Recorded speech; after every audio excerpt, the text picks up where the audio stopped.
The third chapter is the Crucible of Human Treachery, and this actually gets at the very human experience of betrayal.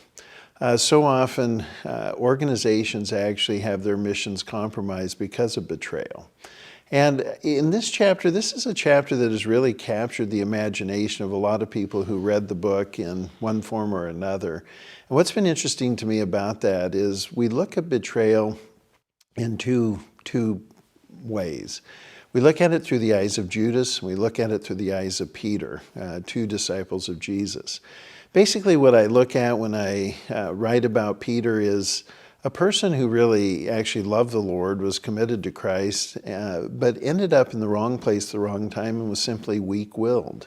And so on the night of Christ's crucifixion, he doesn't betray Jesus, but he denies Christ. And it's really a person who gets caught in the shadows, isn't sure that they want to be identified with Christ, are called out, and in the moment lose their courage. And this does happen where people actually, regrettably, betray their own purposes, their own organization, even their own families. And they do it not so much because they're out to do harm, but because they just lack the capacity to really stand by their convictions.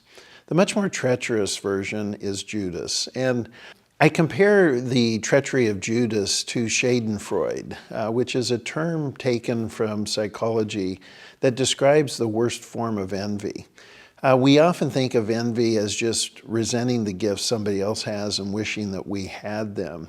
Schadenfreude is not just resenting the gifts someone else has and wishing we had them, but literally wishing that you could destroy those gifts as they're manifested in someone else. And really the treachery of Judas is his effort not just to undermine Christ, but literally to destroy Christ. And he sets out on this treacherous path and coordinates the ambush that will lead to Jesus being crucified. Well, I think in so many situations where you see the Judas type of betrayal, it's where somebody has gotten to a point where they resent another member of the organization, and in their animosity, they literally set out to destroy somebody.